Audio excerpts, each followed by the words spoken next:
Okay, thank you again for your patience and welcome to today's webinar, which is part of the Cybersecurity Webinar Series brought to you by USAID-NREL and CARILEC.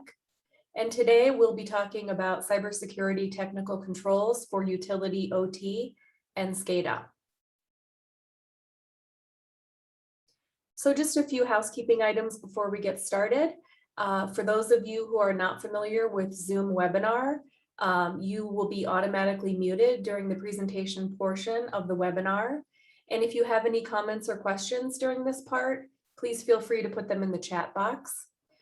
And when we open this up for Q&A, you can adjust your audio settings at the bottom of your screen to unmute yourself. And if you have any technical difficulties, please direct message me through the chat function. And again, I'm Britton Marchese. Okay, so for our first speaker today, I'd like to introduce Eric Conde. He's the project management specialist with USAID. Eric, I'll turn it over to you now.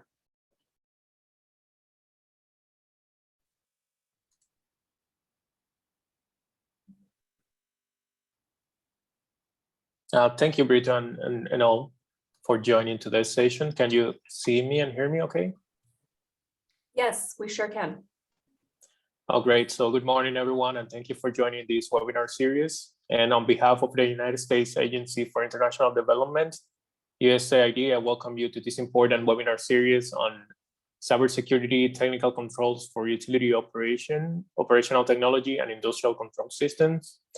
And this session is framed under the Power Sector Cybersecurity Webinar Series that USAID has designed jointly with the National Renewable Energy Laboratory, NREL, and is part of a broader effort for increasing resilience in Caribbean nations.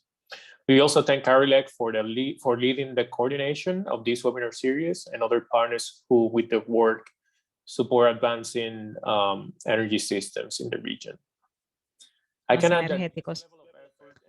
Este nivel de esfuerzo y coordinación. The USAID's Caribbean Energy Initiative, our more recent project in support of energy system across the Caribbean, and hopefully we can get some activities starting soon. And this project is designed in particular, given the critical role that electricity sector plays in our daily lives, advancing economic growth in the region, and in successfully implementing post-disaster recovery approaches. So basically, we have designed a project and activities that can support the region and in their energy sectors to become more resilient. The main areas that we'll be supporting through these projects are improving utilities performance and reach, increasing competitiveness and transparency of energy markets, accelerating power private sector investments into modern and renewable energy power systems, and also disseminating best practices for resilience at the regional level, which will support enabling a better coordination across actors in the region.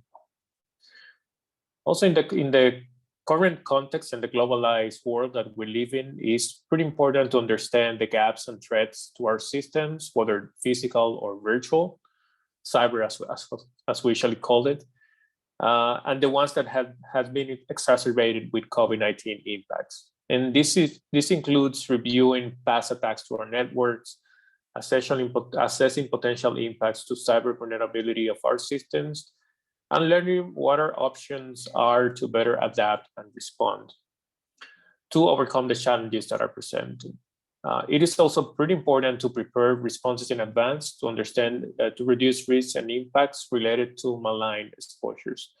And this is precisely the heart and the purpose of today's session, exploring what alternatives are out there for utilities so they can improve the management of their system and strengthen their operational capacities and industrial controls.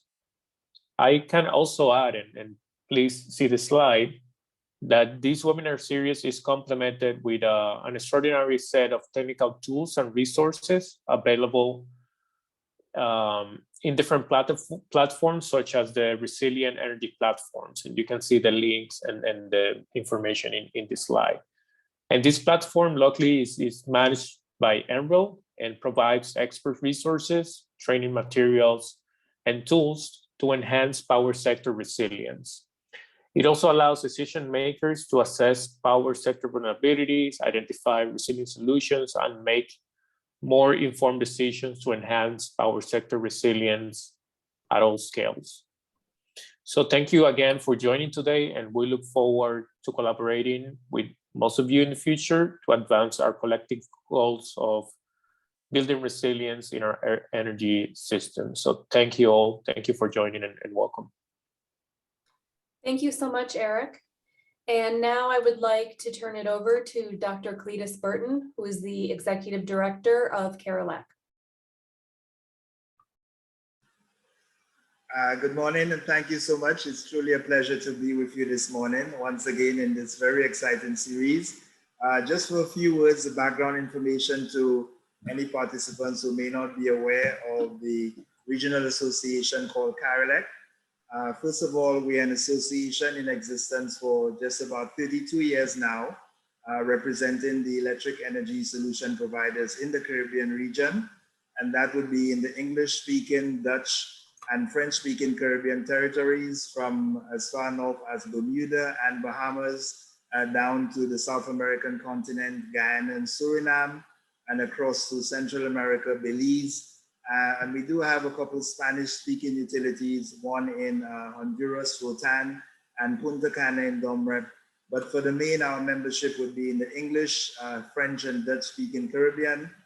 We're also quite pleased that of late we have not only electric utilities in the association, but also independent power producers in their own separate category, and also represented on the board of directors of CARILEC. And so we have 8 such IPPs operating in 5 jurisdictions across the Caribbean region. And also lastly, but not least, we have 80+ associate and affiliate members who would be suppliers, manufacturers, and vendors to the electric energy sector across the world and in the region as well. We're very proud and thankful for this useful collaboration with USAID and NREL. It's truly a pleasure to be part of this joint venture. We're particularly excited about this webinar because it speaks to the heart of utility operations, SCADA controls, and the most pressing issue of cybersecurity in that realm is very important for utilities and decision makers in the sector. So I'd really like to welcome all of the participants from utilities and other energy solution providers across the region and beyond. Best wishes to you participants. We know that our presenters from NREL will deliver some really solid in-depth material for our practical use and consideration. And we know that the decision makers in the utility sector will be able to use this information to assess power sector vulnerabilities, identify resiliency solutions, and make informed decisions to enhance power sector resilience at all scales. So with these few words, I would just like to thank you again, USAID and NREL, for your collaboration with CARILEC, and to bid all of our participants a very pleasant and productive. Thank you so much, Dr. Burton. And now I would like to introduce our presenters for today. We have Edward Millington, Regional Technical Controls presenter. And Edward has quite a lot of experience in the sphere of system security and ICT. He's a cybersecurity consultant and enterprise security architect based in Barbados. And his experience includes the internet service providers, ICT service providers, telco, banking, government, and consulting. So thank you for joining us, Edward. And our NREL presenters are Anuj Sanghvi, who works at the National Renewable Energy Lab. He's been here about 3.5 years. Anuj's background is in electrical engineering, and he's the technical lead for Distributed Energy Resource Cybersecurity Framework. And Steve Granda is also here at National Renewable Energy Lab. His background is in computer engineering, and he has over 10 years of experience in systems, security, and software development. So with that, I will turn it over to Anuj.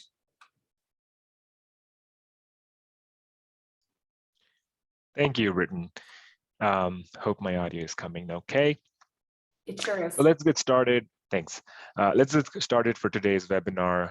Here's the agenda, and we're going to go over starting off with the building blocks document, which is the source for all these webinar series, and focuses on some of the crucial cybersecurity building blocks, which are core and fundamental to any cybersecurity program at a utility.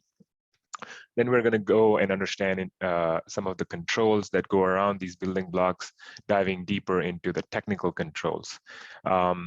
The major part of this discussion and a webinar would be also on how does those technical controls translate into the operational technology world, obviously, because this is targeted towards utilities and the industrial control systems.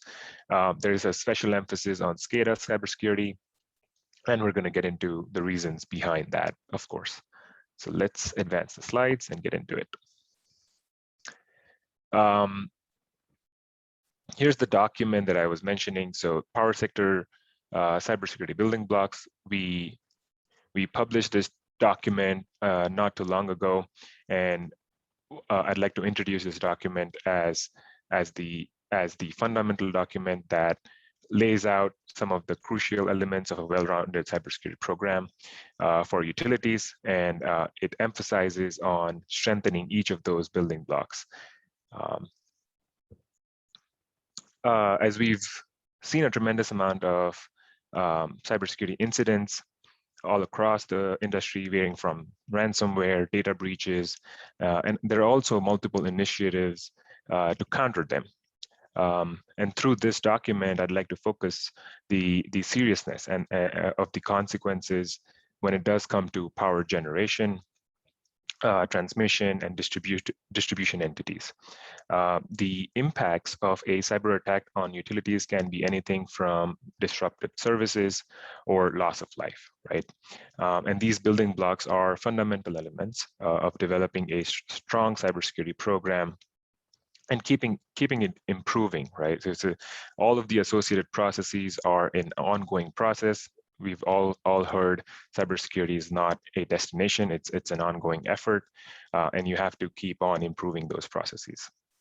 There are also quite a few best practices available and guidances available for the IT world, and we've tried to tailor it towards the operational technology, giving priority to availability of system resources. Again, these are merely a starting point and foundational components, and each organization or utility will have to structure their needs independently. So moving on. I'd like to turn this portion of the slide to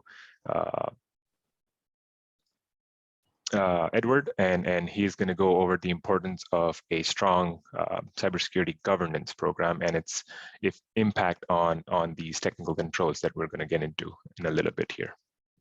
Edward? Yes, Anil, thank you very much. The building blocks provide a very good framework to start from.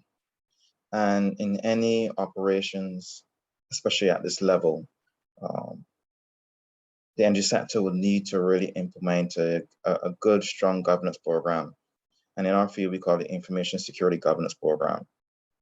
Through this program, which even you look at the IoT devices, Scada, etc., especially maybe in the renewable energy sector where some of these technologies are new. In the existing industry, they're somewhat obsolete. They do not have they're not built with security in mind or security with by default.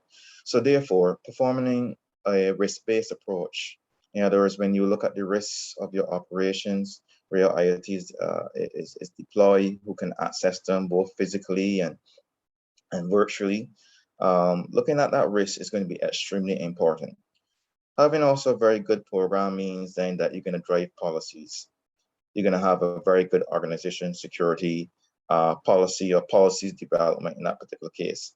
And the more mature, as we call it, in terms of the program or the operation, in this case of the sector, it means that your operational maturity goes up. It's very well developed. You're going to have a lot more policies identifying the controls that you're going to put in place to mitigate the risks. The program itself is also going to create a culture of security. That means that whatever you do in terms of your operations, whatever you deploy, etc., you're going to be taking security in mind. So you're going to look at a very well developed IoT or Scada particular technology that has that high level of security itself, as we will discuss further into this webinar. A mature program will provide the ability to effectively and efficiently mitigate threats. What does that mean? It means then that as you go higher up into your maturity or your maturity level or capability, maturity model increases, it means then you're going to have a well-documented program of your processes and practices, etc. A well-developed program will give insight into incident response. What that means is that in your program and through your policies, you're going to do a lot of monitoring. Through monitoring within your infrastructure, regardless of within within your IT and OT, you're going to have that threat intelligence coming back. As someone asks, how can you input that into a SIM? The problem with it is that IoT and Scada and so forth devices are not that very, actually they are very unique in a particular operation. So it means you do not get that amount of feedback you would get from a IT device. So you have to find other ways to determine if a device is being compromised or being changed, etc. And the only way you can do that is by correlating, networking, logging from many different areas of the network. Can be from a physical site, administrative controls, again, technical controls, etc. Can you please go to the next slide? Next slide, please. Right.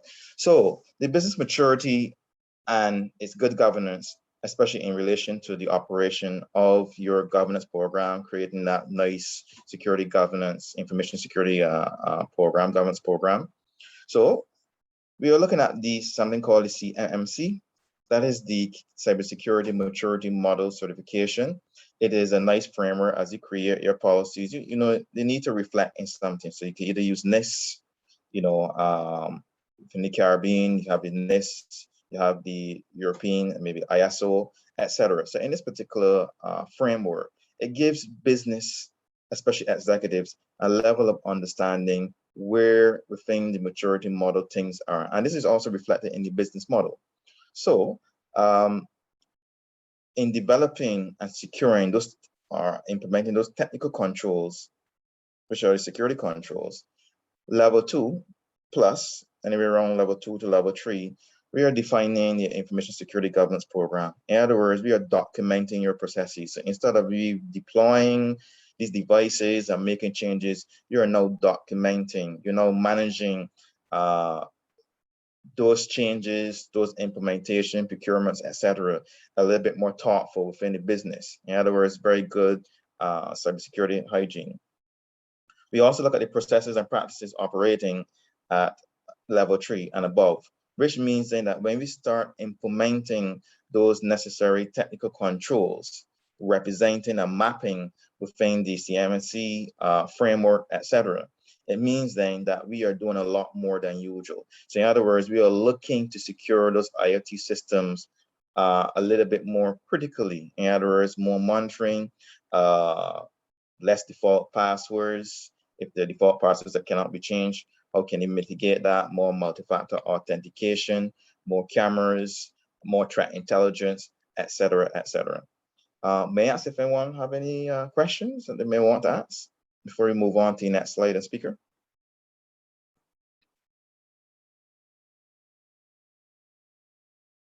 Okay, so we can move on. Thank you very much, everyone.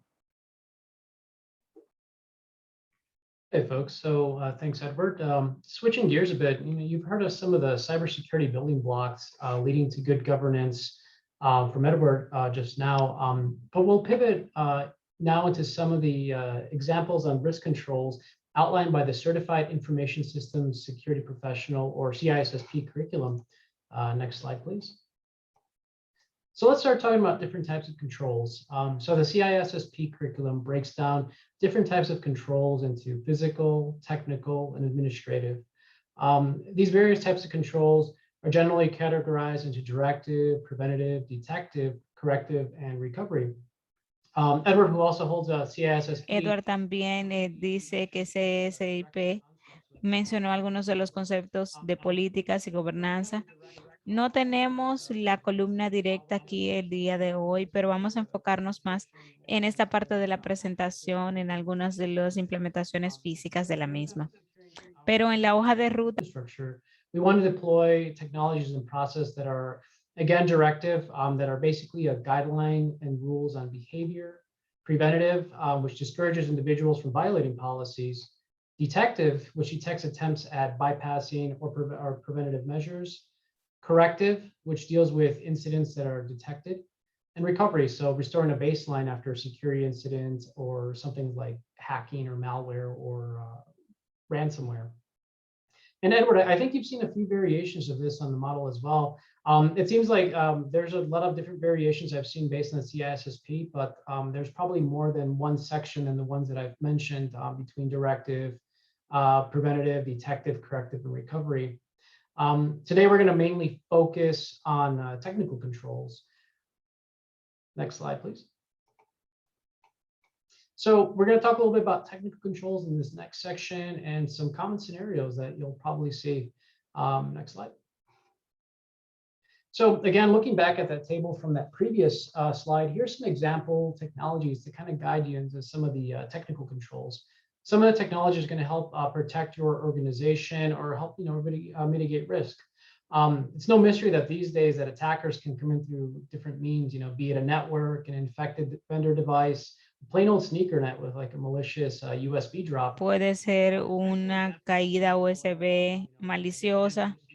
De nuevo, el USB, un ataque en una cafetería, uno de sus empleados, correo electrónicos. Panelists that are on the call right now, what are some of the more creative techniques that you've seen used by adversaries?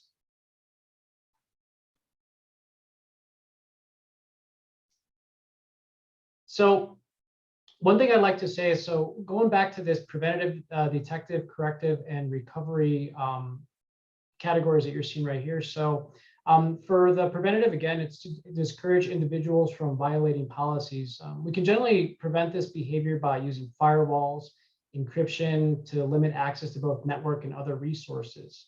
We have the detective as well, again, that's to detect attempts at bypassing preventative measures.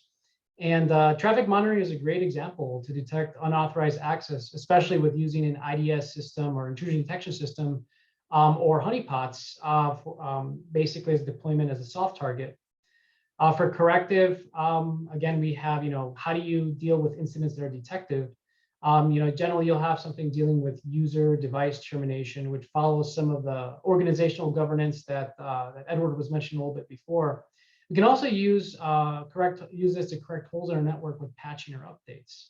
And then again, we have our recovery section again, which it restores a baseline after security incident. But with all the recent ransomware, it's good to have backups to recover from. We're going to highlight this a little bit later on in a different scenario, kind of some good recovery methods. And the interesting thing is there's actually a lot of next generation technology these days to help cover multiple roles. You'll see technologies that are going to play multiple roles and on occasion fit in different columns that you kind of see right here between preventative, detective, corrective, and recovery. And we'll see these technologies as they're deployed generally around an organization in the next slide. So next slide. So now that Ahora que hemos visto los distintos tipos de controles técnicos, ahora vamos a ver cómo estas typical OT/IT network using different layers of the Purdue model. So the Purdue model being, at the very top, you'll have your internet DMZ down to your, business logic, your enterprise network, all the way down to your field devices, be PT, CTs, PMUs, temperature sensors, and what have you. And a lot of your enterprise network is going to have stuff like billing, email, business, HR, and whatnot. So if you click next, please. So generally, our first preventative lines are typically firewalls, as seen by the 3 red brick walls that y'all just see pop up on your screen. Each firewall is typically configured to protect the respective layers. And this is not by any means a what do you call it, strict configuration. There's going to be a lot depending on how your organization is more or less configured. Generally, you'll have the first bastion at the or firewall protecting the outside traffic that your organization sees from the internet. Internally, you may have other firewalls that protect corporate users from plant operations, or even lower down, you'll have firewalls that protect individual substations or deployments. Earlier, I was mentioning next generation technologies. A lot of next generation firewalls these days work in conjunction with other endpoint security technologies to fortify network communication. And moving on to the next technology, we also protect users, sometimes from themselves, unfortunately, as I'm sure many of our panelists have probably seen. So seeing the next on the right, you see MFA for multi-factor authentication. So not only do we have to protect our devices, but we have to protect our employees. With social media these days, attackers have started spear phishing staff and compromising passwords. This is where multi-factor authentication, like time-based tokens, smart cards, et cetera, they're important to have. Malicious actors these days, they love targeting sysadmins, they love targeting business staff, or even folks that are running plant operations. They all have the keys to the kingdom, or they like getting close to somebody that has direct access to somebody that does. And while the attacker might gain the password, multi-factor authentication will essentially help you kind of lower the risk. It won't be the one-stop-gap solution, but it does help in that case. So from there, we generally, we've protected our network, we've locked down our users, especially the ones that write down passwords on sticky notes to the production server and they post it on their computers. But we still can't assume that our network is secure. We can't really assume anything is secure in our network. And we'll talk a little bit later on with this with the zero trust model. No matter how good your security products claim to be, we have to have detective technologies. We have to have multiple forms of technologies to identify anomalous activities. And the 2 icons that you just saw pop up right now are IPS and IDS, which are intrusion detection systems and intrusion prevention systems. In my example, I kind of bundled IDS and IPS kind of in the same category. Some of them are preventative, some of them are detective, but next generation implementations are a little bit more integrated. Again, there's a lot of melding between technologies and different columns we saw earlier in the table. So IDS and IPS systems are typically deployed in multiple layers. In this really simple example, the Purdue model we're seeing right now, we have a bare minimum set, one in the enterprise network in the top part of this diagram, and one in the operations network in the bottom part. Again, attackers, they can come from anywhere, right? They will and can cross bridges. And IDS and IPS is not only useful for detecting those anomalous events and folks on your network, they're also really useful for postmortems or audits, I would say. So let's say your organization was breached and you do audits. You can use a lot of the information and telemetry from these different IDS, IPS systems, and maybe potentially help fortify your network for the future. And again, I only put IDS and IPS in 2 basic deployments in this diagram, but I'm sure panelists, have you all seen any other strategic points on a network that are probably useful for IDS, IPS? Yes, Steve. Yes, very much. Where, as far as you can actually go into the network, they have some additional devices, like let's say you have like the very lower layer, your control level layer. There's a possibility because some of those devices might be able to be networkable, or at least go into some central paneling. There is a possibility that you can interface the necessary devices that can pick up anomalies. So in other words, as I was discussing in the chat group, the ability to pull from all areas of the network. So we consider everything as a network as much as possible, and using machine learning and AI, which would, in a sense, give you a more advanced look at the what's some level automation is there too, you can have the IPS and the IDS along with those firewalls being able to perform such function. So being able to have an ecosystem where you have identity access management. So I have a MFA, but again, I might be somewhere in Europe. So I was able to be able to authenticate, but if I'm sitting in Europe or some other country, I'm not in the Caribbean, I'm a legitimate, I can authenticate, but by context, I should really be in Barbados or some particular location. So the ability to have more threat intelligence by having a little bit more advanced solutions that feed back into some solution gives you that level of threat intelligence, further. So in other words, enhance IPS and IDS that comes a little bit more automated. Then you have a little bit more security zoning. So those are areas that we will discuss maybe after a little bit once time prevails. But the ability is, as you mentioned, zero trust, defensing that. The ability is, if you look at your diagram, the web server and the email could be sitting on the same network. That is not going to exist as you go forward. And that's also based on how much effort and risk-based approach a utility company will want to invest. Not everyone might have the finances and the ability to change the network, because all of these are going to be network changes, configuration changes. So the more advanced your program is, you're going to have to go through change management, and incorporate all of the stakeholders from OT and IT itself and other stakeholders to achieve that high cybersecurity posture. Thank you. How about you, Anuj? Yeah, no, and I think both Steve and Edward, you bring out really great points. I just wanted to emphasize on the importance of visibility, right?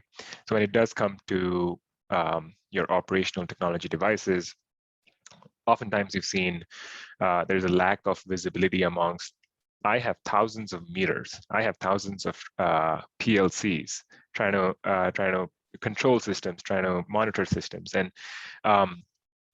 and expanding your visibility into level 1 and level 2 is crucial in terms of knowing what's happening in your network, and even baselining, as I think Steve mentioned before, is baselining what normal behavior and what normal traffic looks like. And so placing IDS within the level 1 and level 2 increases the visibility in terms of what are the assets that are trying to communicate within your operational network. That's all, Steve. No, definitely. I mean, I've seen some interesting IDS, IPS deployments in like VPN pools or substations. Sometimes employees in downtime will plug in something as simple as a video game, like a Xbox or something like that in their network, and the scene detects it just like that. I know somebody asked about this earlier in the chat, but a lot of these are more or less integrated these days. But yeah, no, thanks, Edward and Anuj. Those are some good examples. So moving on to the next portion, I would say, is we have the same assumptions that our network may be made of our devices as well. No matter how good your security, again, we can't assume their devices are secure as well. DEF CON and 2600 and all the fun hacking groups always define the most secure devices are ones that are in a safe, locked under 10,000 feet of water and what have you. A little crazy, but I mean, it's not too far from the truth. So to do this, this involves deploying detective, preventative, and corrective measures. And this generally comes for our UIT folks as endpoint security. On the IT side, we basically see this way to protect enterprise users. And in OT, you're going to see it to protect engineering workstations. A lot of the next generation solutions generally roll antivirus updates and all the other controls that are deployed through users and using Active Directory authentication and a single package for administrators. The only thing I would probably say about this is it gets a little complicated in the utility space with operational technology, because while your devices, like PLCs, relays, field controllers, or what have you, might be running an embedded operating system like VxWorks or Linux or what have you, we really can't deploy something like antivirus on this device. There's a lot of passive monitoring. And we'll talk a little bit later in the slide where IT and OT differ. So next, we're talking about never assume your devices are secure or your network. This is where we start deploying things like soft targets, honeypots, canaries, fake users, as a way to entice and detect bad actors that are, somewhat sloppy and looking for an easy network foothold. Generally, these won't be something like script kiddies that hook onto your network, but other folks that are probably going to compromise a machine. Let's say in your business IT section and another in the engineering workstation. A lot of these honeypots or canaries or what have you, they act as a tripwire essentially for sneaky attackers to alert you when purposely built soft target access. Some of the more interesting ones I've seen is a lot of administrators leave a simple URL with fake credentials and their email account because, yeah, the attacker won't know that the password to this account is an account that isn't really real, but it could be a canary. And finally, we also have the most important thing is recovery. Disaster recovery plans and offsite backups, right? You want to back up all your assets at all the layers, including source control to see who made the changes last to various configurations. Always protect, hash, and provide proper source control and attribution to your gold master configurations. A lot of attackers are starting to make they'll get access to your source code revision or your actual backup server, and they'll make changes to your gold master configurations or even lock operators out of them during a major attack. Some really silent attacks that are pretty sneaky, but they'll basically maintain a foothold for a properly misconfigured configuration file, I would say. You always want to follow the 3-2-1 rule, where it's 3 copies of data at 2 copies at the separate locations and 1 at least offsite. And those are just some general rules, but definitely not the standard. I'm pretty sure panelists have seen some pretty funky backup techniques. I've definitely seen people just put it on a Samba, share somewhere for people to access, which was surprising. So go to the next slide. So earlier, I kind of hinted a little bit at this, due to the immense complexity of networks and systems, it's becoming more widely accepted that nothing is truly secure. This sounds a little bit odd, as a security researcher. It's like, what do you mean nothing's secure? What do we pay you for, right? Well, a new approach to security in recent years is called zero trust, and is becoming more widely adopted. So this model changes the approach of next-gen technologies we mentioned in our Purdue model, and basically makes us verify everything before we trust. Again, I was talking about your devices, your network, even your user accounts or what have you. They could be compromised, and not even your security products will detect it. And as we saw potentially with SolarWinds as well, your security product was attacked. So, this topic alone can be its own presentation, but we'll go on to the next slide. So now we talked about different technologies. You're probably all wondering, well, this sounds a lot like enterprise IT. What gives? What makes utilities so special or different? And we'll talk about this now with the idea of operational technology and industrial control systems. Next slide. For audience members that have IT experience, a lot of this is old hat. It's like, yeah, this is obvious, what have you. But once we cross into the utility side of things, we start getting into operational technology, which, while is really similar, they completely differ with regards to policy, operation, even protection.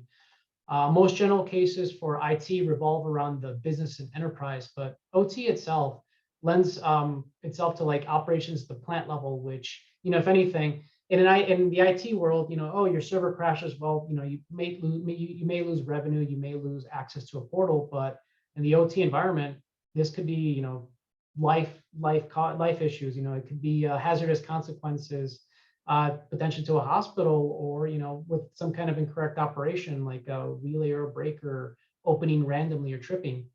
And one of the questions I'm going to ask the audience is, right, what's the difference between an ICS device running Linux versus an application server running Linux? Feel free to put them in the chat. We'll be watching those. Next slide, please. So depending on your perspective, surprisingly a lot. So, what's the difference between your ICS device running, Linux inside of your substation versus your application server running in your, your server room in your IT department. You know, I'm not going to read all of these, but there some of the fundamental differences, at least that I've seen, are you know, equipment life cycles, right? You know, for IT, yeah, you can just replace a server easily. You know, some servers, we tell when they're failing and replace parts and whatnot. But for OT, the equipment life cycles can go for decades. Oftentimes, you know, running decades old operating systems that can't be virtualized, updated, or replaced readily. Some of these systems have been running for 15, maybe 20 years that are operating a critical path inside of, you know, that's controlling 2 or 3 hospitals or something, or a water plant. So can't really do much on the OT side of things. All you have to do is just, you know, hope that nothing crashes, unfortunately. Service windows, right? You know, for IT, we can plan for them. We can plan for them. Some folks bring them down every Wednesday at 4 a.m. when no one is up usually.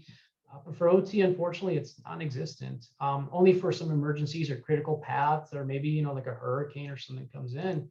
Updating a specialty device that's responsible, again, for a hospital or critical infrastructure, you know, be it a water plant or what have you, you know, is a risk to life worth it for security on the OT side? Updates. So for all of you in IT, you know, we just had, you know, I think Patch Tuesday just passed by, and there's some pretty good O days that just came out. You know, we can easily test those with dev prod, deploy them, and then, you know, push those out with, you know, the update service. We all are running, you know, what do you call Active Directory in the Windows environment. But, you know, patching and updating in OT relies on overall system stability for your grid. You can't just push a new update that your relay or your, you know, vendor or whatever just applied without, you know, potentially, you know, analyzing, is this going to bring down that breaker while it updates? I don't know, what do panelists think? What are some of the fundamental top differences you all might have seen? Yeah, no, these are great differences, and I think the crucial point about patch management, Steve, is there's often less importance given to the sandbox environment. So let's say a vendor releases a firmware update, and just because there's a notion of trust and a notion of an agreement between the vendor and the utility, they tend to push these updates right away, and sometimes that could potentially cause an impact to your operations, just because that particular update wasn't tested or wasn't deployed in a sandbox environment to see if it's functioning appropriately. And that's the main point that I want to make here, is as simple as patch management. When you look at IT systems versus when you look at OT systems, you kind of have to weave in a lot of considerations, because and Steve alluded to it, is the consequences of a downtime would be catastrophic when it does come to your operational technologies. So. Yeah, definitely. I mean, for some folks, it's revenue, and then it could be just loss of life. How about you, Edward? What have you seen in you know, some top fundamental differences in IT and OT? Somebody was talking about serial protocols and whatnot. I mean, think of the Moxa connectors back in the, not Stuxnet, the Black Ice, I believe. Yeah, in terms of my area, as Anil had mentioned, the patching, lack of ability to patch, patching before testing, we do see in those particular areas rudimentary operations. There's not much, again, in today's society where everything is online. We have ransomware attacks, and I'm not talking about attacks, but the exchange of money to have access back into your network, the ability to cause death or injury. I like to call it CAIAS, confidentiality, integrity, availability, and safety. I think a few weeks ago, we were asking within an IoT and Scada environment, how do we treat such data?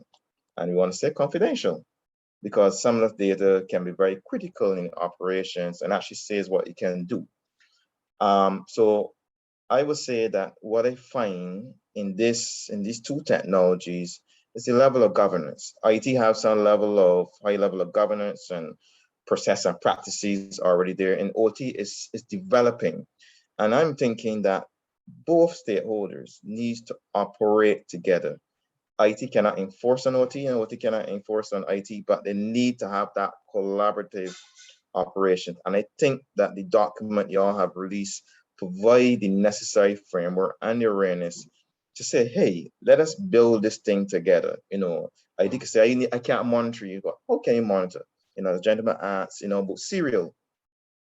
Do we have the necessary equipment that we can change serial to IP? But even when you do that, can you even understand what is going on? So you have to work them with developers. Again, it's something most probably is out there by some vendor able to do it. But in essence, you have to move up the chain. If you can monitor the toe, can I monitor the ankle? If I can monitor the ankle, can I monitor from the knee? And that is the process when we're doing the assessment and evaluation to say, hey, we have two different technologies. We have to accept that. How can we make both of them communicate and provide the necessary threat intelligence and the threat hunting? Because yes, while you might have relays, something still have to control those relays. Where does the command come from? Where does a switch turn? Can we monitor that switch? Maybe from a camera, maybe putting in additional circuitry, maybe something like that, to know when a switch select something because we didn't hook up the event, which could be an alarm.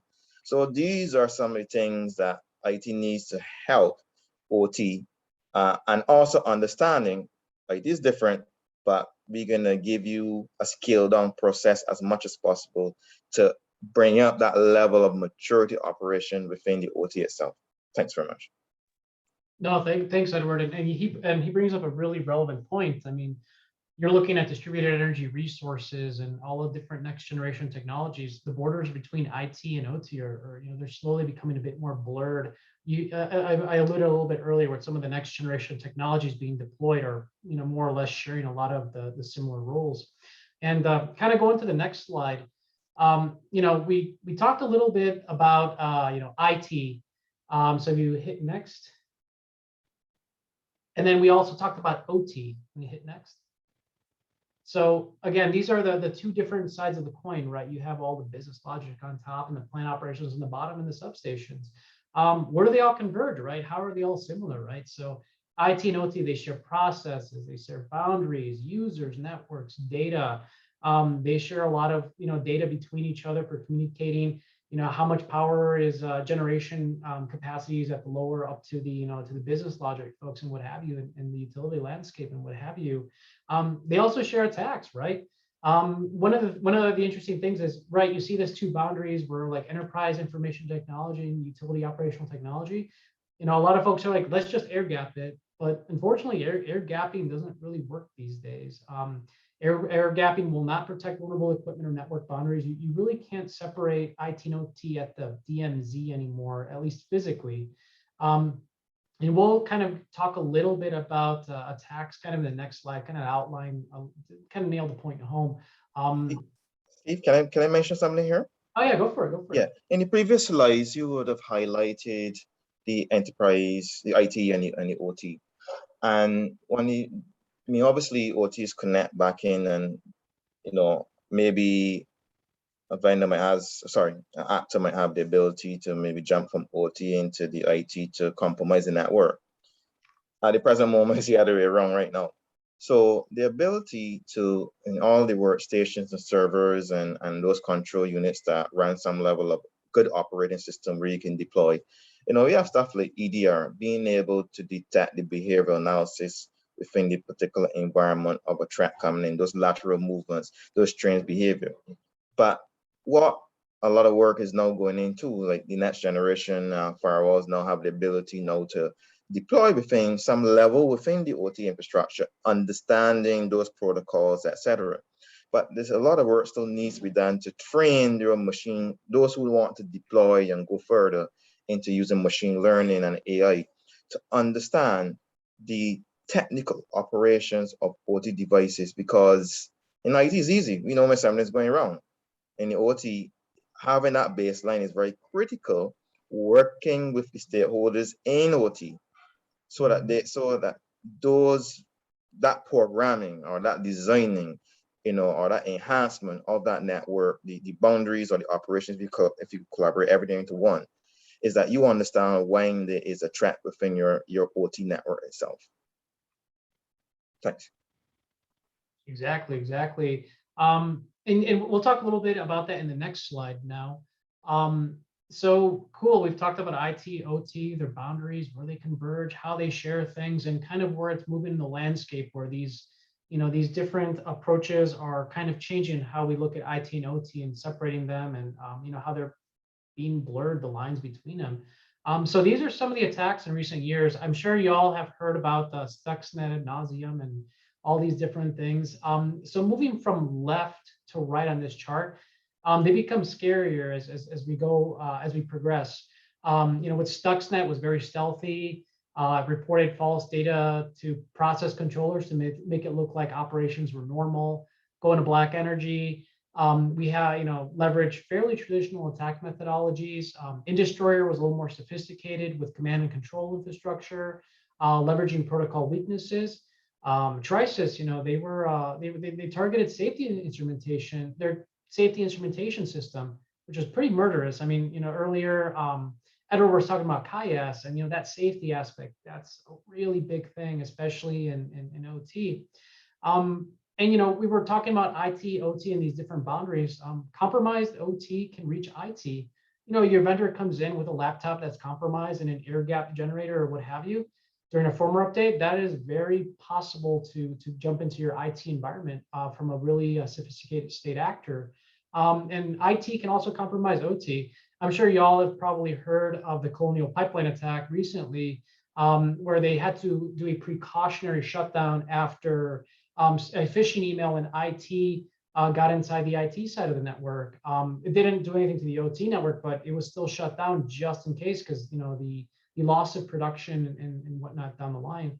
I don't know, panelists, Anuj, I think you might have something on this as well. Yeah, just the point, and you covered most of it, Steve, that most of these attacks, even though they were targeted towards operational technology and with the intent of shutting down, apagar una planta o lo que fuese. La mayoría de estos malware que sí se infectaron también se enfocaron en la visualización o el monitoreo de los operadores. Entonces el malware, por una parte, está afectando la operación en sí y por and putting on a picture on the HMI saying, oh, everything's running smoothly, right?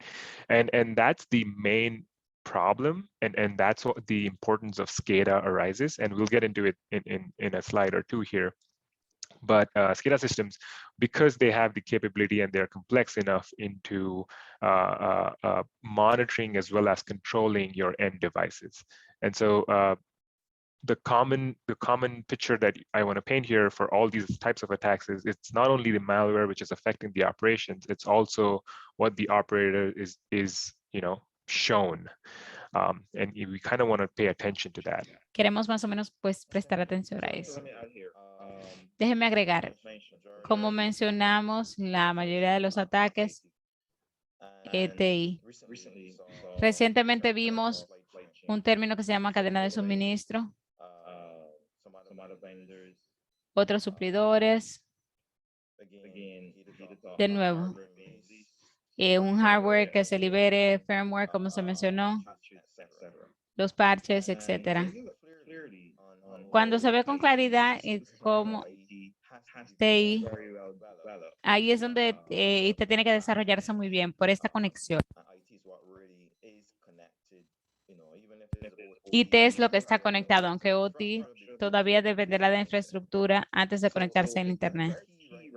Es clave ahora mismo, no hace un par de años, sino ahora mismo, que el sector energético entienda lo que está ocurriendo en el sector privado, entre comillas. Ellos tienen el mismo riesgo, no es diferente. Tienen las mismas máquinas Windows, Linux, los USBs, correos electrónicos, todo es igual. Eso significa ahora que en el 2020 o incluso antes, pero por lo menos This need to detect the tactics, techniques, and the procedures that cyber actors are performing either before they get in the environment, reconnaissance, etc., to already in the environment. Again, reconnaissance is still there. That means then that you have to start looking at solutions and let your governance program guide you. Solutions where you start to look at the behavioral analytics of software, possible devices within your network, the human nature to it. And while it's still somewhat developed, and still underdeveloped, you have to start looking at using machine learning and AI to be able to detect those threats early as possible. Steve and Anu have mentioned defense in depth. It is so key to make sure that at every failure, there is a wall. You have to think of it as a wall, as an onion, you're peeling back the onion. So all of these threats, if you see here on this picture, is someone getting through mail, however it is, USB, and then they start to access a user account. That user account start to do some strange things. That application start to do some strange things. Maybe default password left. They inject, into processes and so forth. So having a particular solution that be able to look at fault changes and the behavior of software and the memory and so forth to try to mitigate that as early as much as possible, the more safer you can keep your environment. Well said, Edward. I mean, and like he was saying, the security onion, it evolves with new TTPs every day. con nuevos TTPs diariamente. Hay que estar encima de esos nuevos TTPs, ver los distintos compromisos en su red y también Down the line about more governance and different, I would say, procedures. Passing it back off to you, Anuj, kind of cover those as well. Yep. Thanks, Steve. So let's get into some of the guidance which are available through entities like the National Institute of Standards and Technology, right? So NIST came out with some best practices and secure implementation for industrial control systems. So this particular document, which is special publication 800-82, emphasizes on tailoring your secure best practices from IT specifically to your control systems. And as Steve alluded to the differences and the trade-offs between IT and OT, it is critical to the overall operation of your utility to adjust the implementation of your security controls, your configurations, and other system properties based on your operational needs. And as laid down here, the document goes over limiting access to industrial control networks. And let's recall the Purdue layer architecture from a few slides back and start thinking, how can we approach security at each of those layers? This document also provides a detailed list of security controls for the primary purpose of locking down the operational environment with techniques like principle of least privileges and meaning técnica de menos privilegio, o sea, proporcionando una definición y un proceso para tener acceso a cada activo dentro del espacio OT. Y un buen ejemplo de esto sería un centro en particular tendrá varias partes con distintas necesidades para accesar a sus sistemas OT. Cada una de ellos será el dueño del sistema, operador o incluso contratistas a los que tendremos que darle acceso y niveles de autorización y la capacidad de solamente hacer sus trabajos, el que son responsables y únicamente estos. Tener un administrador, una cuenta de usuario con varios roles entrando de manera aleatoria, no solamente expandirá la superficie de ataque, sino también las complejidades de rastrear un incidente y también la responsabilidad, quién hizo qué. Continuando, vamos a ver la parte específica y como mencioné, la importancia de los sistemas Scada, lo cual tiene mucho sentido. Es única en naturaleza porque dentro del reino OT y su función crítica permite que la organización haga ambas, que analice de manera cuidadosa y responda a las condiciones. Entonces es el punto principal y cruciales para los atacantes, porque eso también es un monitoreo y está controlando sus operaciones. Siguiente. De nuevo, de esos 800 data system layout. And it separates out the three main areas of a typical SCADA system, which is the control center, which is usually centralized, and that's the whole purpose of SCADA system, right? There's a communication medium, be it the wide area network, you're talking copper or fiber cables. It can be even wireless, that is radio frequency or satellite. And then there are also power line based communications. And lastly, there are field assets, which are remote endpoints generating the data. And why is SCADA system used? It is used to control dispersed assets like these shown on the far right, which is the field side assets, where centralized data acquisition is as important as control. Right. So the SCADA systems are designed to collect field information, transfer it to the control facility, and display the information to the operator graphically or textually. And the point about the serial communication, it is, and I agree that it is an issue to integrate it with most IP-based monitoring softwares. But then there are ways to integrate the data which is coming in textually to look at your typical HMI. And thereby, it is allowing the operators to monitor and control an entire system from a central location in near real time. Based on the sophistication and the setup of individual system, control of any individual system, operation, or task can either be automatic or it can be performed by an operator commands, making it a prime target for cyber attacks with a direct physical impact. That's what I mean. When a SCADA system is compromised, be it any one of the endpoints here, be it from the control center or in the field device, there is direct consequence of a physical impact. Maybe a PLC is controlling some actuator, which is controlling a gate or something, right? So those are the emphasis of the SCADA system impacts that could be possible. And now let's get into some unique properties that so that it gets clear where the protection mechanisms and controls can be placed. So next slide, please. So SCADA properties, right? So the primary control system that the SCADA system deals with were legacy equipment built a while back, and the mechanisms like we talked about, encryption and authentication, have limited adaptation across these legacy equipment. And now when we look at the grid modernization or digitization, it has made approaches like access control, authentication, media protection, just as important in the OT side as compared to the IT side, where it was adapted. And since a compromised SCADA system, like I was mentioning before, since a compromised SCADA system will expose control of physical assets, such as a PLC controller, controlling an actuator for a hydropower plant gate, for example.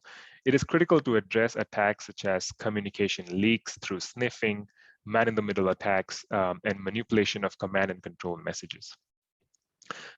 Even unique challenges in responding to a cybersecurity incident, like the one mentioned here on the slide, is if a generation substation is compromised, and the first reaction of us, because we come from an IT world, let's unplug, let's disconnect.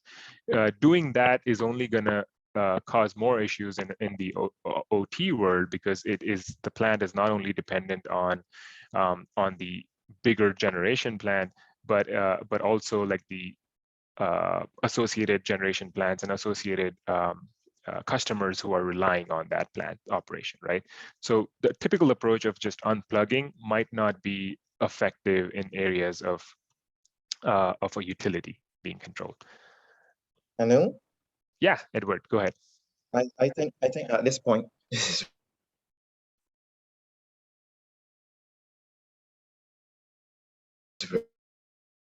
very, and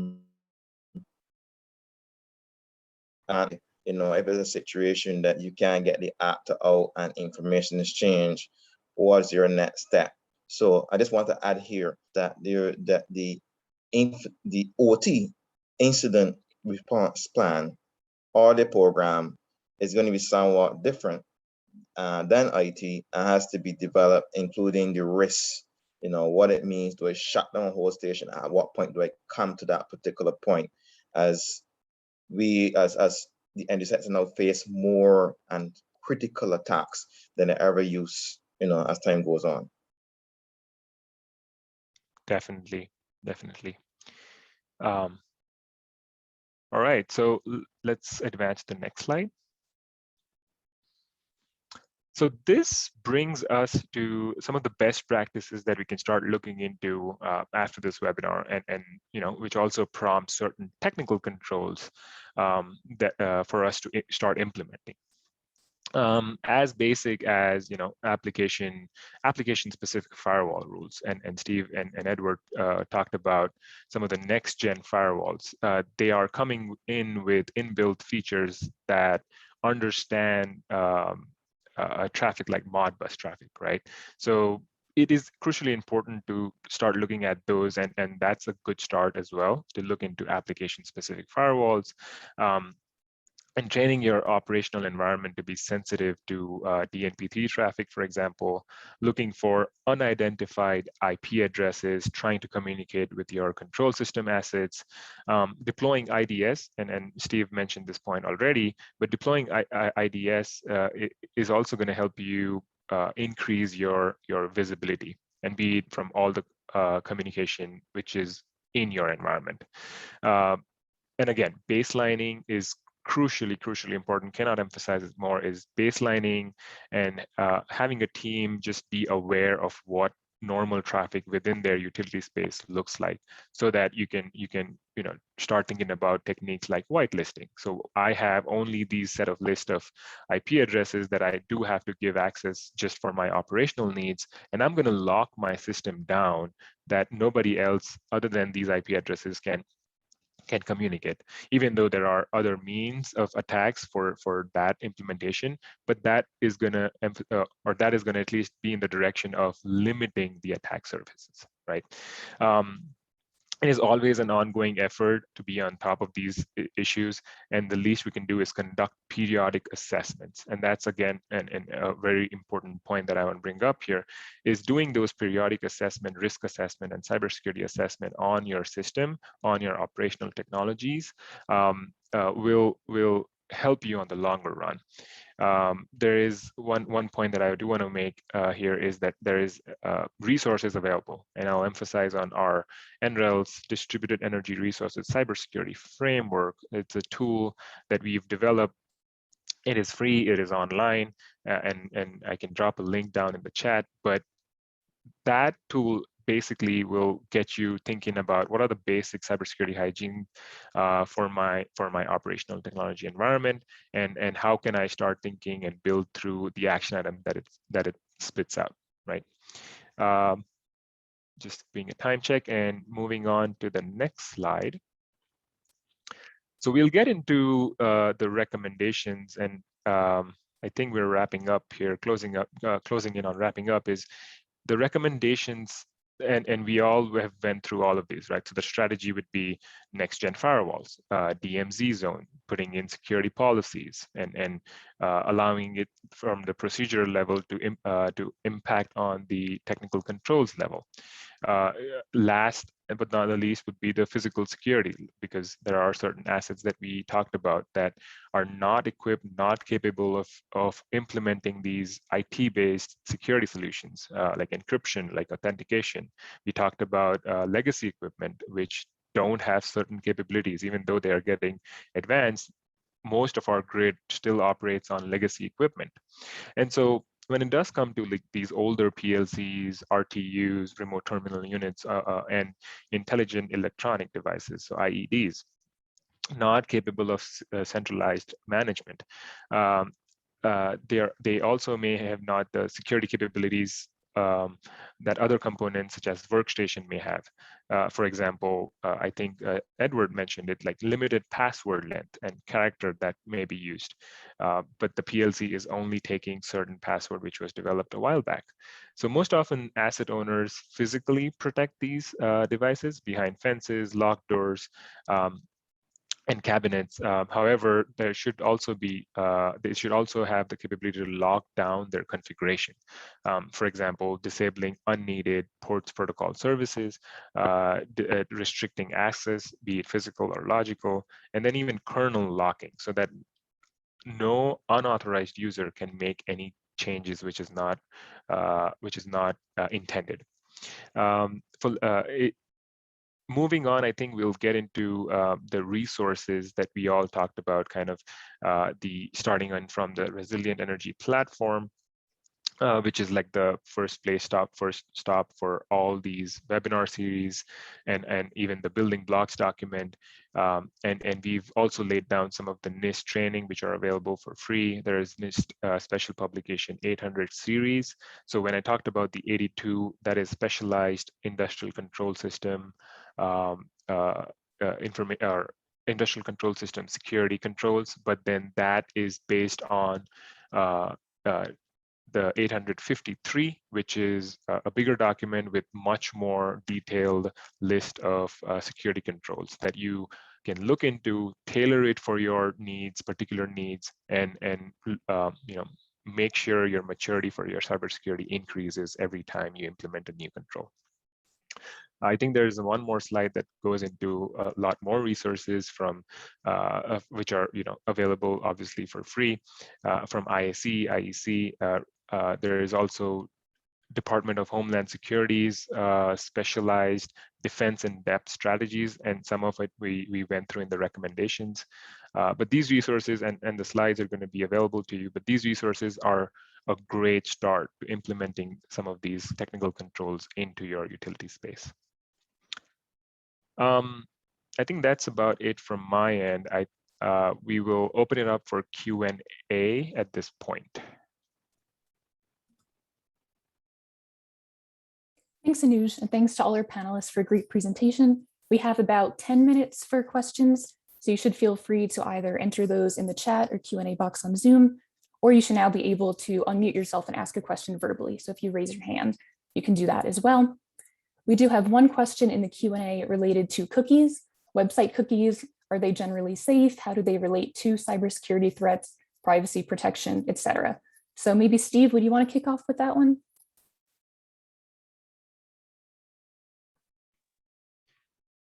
Sorry, can you please repeat that, Laura? Sure thing. Yes, no problem. Yeah, so we had a question about website cookies. Are they generally safe? How do they relate to cybersecurity threats, privacy protection, etc.? So with regards to cookies and whatnot, so that that's a little more user-facing, for example, logins and whatnot. One thing I'd probably say about that is sessions, right? So cookies, essentially, they store your session data, information from specific websites and what have you. Something that's actually surprisingly interesting about some of the cookies, and somebody even talked about cache as well, is you're able to potentially capture some of these cookies. Let's say, for example, if you're a determined attacker and you hopped on the network, sometimes all you have to do is you just steal someone's session. So you're able to either grab those cookies, grab some of those tokens, some of the cache, and you're actually able to use that to log into some specific devices, especially some of the older devices that don't have what do you call it, CSRF tokens or whatnot, and just use those cookies to just authenticate yourself right away. This is especially prevalent in, in some of the older browsers and what do you call older web servers and some of the devices that are inside of the IT OT infrastructure. Thanks, Steve. Did any other panelists want to add on to that? Well, I think adding to what Steve said is really the enhancement of it, especially on the IT side, IT network, has to be there. And what I mean by that, there are a lot of websites that are kind of compromised, pretty harsh, which will tend to exploit either one, your browser, application in APIs, etc., extensions that are installed within the browser. And one always asks, how can I defend against that? How can I defend against data loss and stuff like that there? And I would say a good cybersecurity posture, which means what does that translate to? Deploying very good next generation firewalls that really looks at the communication between the client side and the internet. Extensive use of EDR tools, functioning EDR tools, clearing of cache. So there's a lot of steps, your policies would implement to help to minimize that there. And especially if you talk about cookie sessions, the ability of, let's say, as you jump, we call it zones. So if you jump from, let's say, within different parts of the OT network, which is have that IP, IPS, and IDS, etc. The ability to detect that session change from one machine to the next, etc., is going to be very critical. So your defense in depth on steroids, which we call zero trust in our world, enhances your defense in depth to look at more critically those session controls theft, as you call it, right? So using just basic firewalls and whatever technology you might use, we need to step up, because the actors look at all the different types of techniques, tactics, and procedures to be able to break into device. Once they can identify what you have within your network by scans and etc., they then already know based on what tools that they can deploy, which again, you need to detect those deployments. What firmware running, what they can use, etc., etc. So as Anu did mention, having that risk-based approach to the operations of your network is going to be so critical. For companies looking in utilizing more, IoTs or existing stuff, need to understand that the threats are now coming to them, and they cannot operate, like how they operate many years ago. That's the unfortunate thing. We would like to keep things going.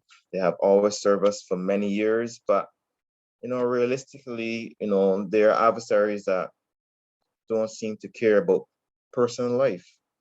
We see it happen in the hospitals. We saw it happen in Florida. We saw the pipeline issue. If the pipeline issue had occurred during a winter time, where people are using oil for heating, and let's say that it was a very bad winter, you're gonna most probably have some deaths. So you find adversaries they doesn't care about human safety anymore. So once the utility company or the energy sector can understand that means then that the risk really goes up.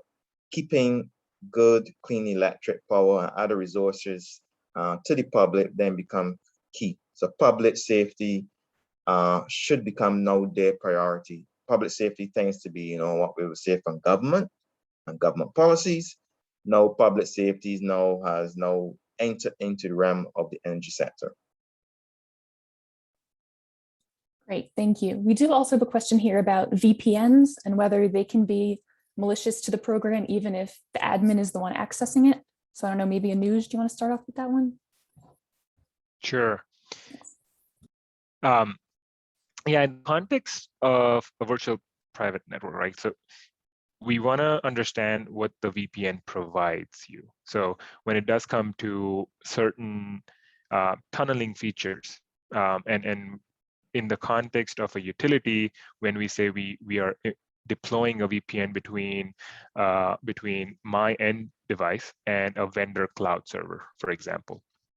That is something which is only going to increase your security, because VPN generally within the tunneling infrastructure would add like an IPsec, for an example, and an encryption. So in a general sense, it's usually a best practice to consider VPN, but you want to also take into consideration what are the other context and what are the other players around it. So when I say that, what I mean is, let's say we have a VPN enabled for our internal network going out to a third-party contractor, for example. Let's say if that particular contractor's network is compromised, having a VPN will not help you. It is only going to make sure that whatever malicious code or whatever traffic that the contractor is sending you is also encrypted, making it difficult for your internal network to decrypt it or to analyze it for malicious activity. So even though I personally would emphasize on the use of VPN, we kind of also want to take into consideration all the other actors that are involved in the deployment of that technology.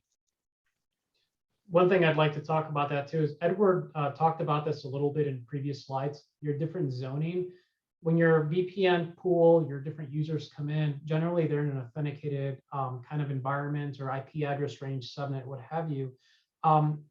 There's been a few VPN vulnerabilities that, between Pulse and Cisco and whatnot, where folks are able just to come in right there. So if you are running an old version of VPN or an unpatched VPN server, a user can literally just come in with, using that 0-day or that vulnerability and gain direct access to one of your most secure parts of your network, assuming that, your VPN server is unpatched. So that's something kind of to consider. It's as Edward was mentioning, it's a security onion. You have to kind of look at it from different zones and layers, deploying your VPN correctly, and then, using your detective kind of controls to figure out if a user did get in there and, they have a foothold in your network. So I don't know, Edward, it sounds like you might have something on that as well.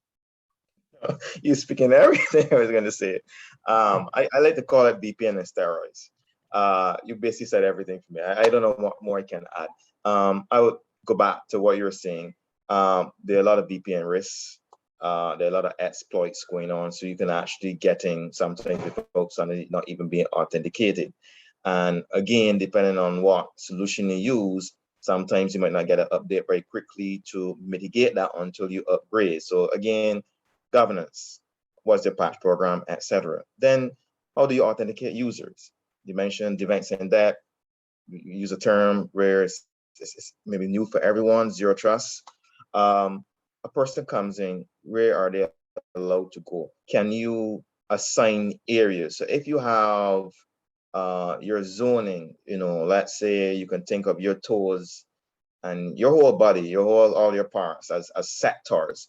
If you can set off your network in many areas as much as possible, that means that when that VPN user coming, or let's say that VPN user has been compromised, it means then where can they go, et cetera, et cetera. And then if the administrator, as the gentleman did ask, or the person did ask, the fact is they're just a legitimate user, they're allowed to roam, but how can I determine if that user, one, is the correct user? So you're looking at context where they're coming in from. Number two, what they're doing is right. And again, as Steve mentioned, and as I go back to what he mentioned, and someone did, I think you did post, someone did post, I think it was Steve, I think it is, training your AI and ML to detect an anomaly. Like for instance, I'm make sure to keep on checking. He has never installed a program. Okay, you were gonna get an alert for that.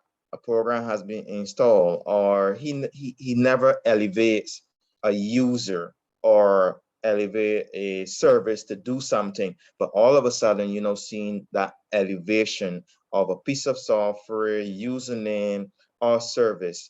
So again, if you think about VPN, think about VPN in a much more larger concept, not just to encrypt traffic, but if I do encrypt traffic, how can I identify who it is? And even if I do identify, are they the legitimate person? Are they legitimate in terms of what they do? So we talk about least privileges, we talk about zoning and intrusion detection and prevention on steroids.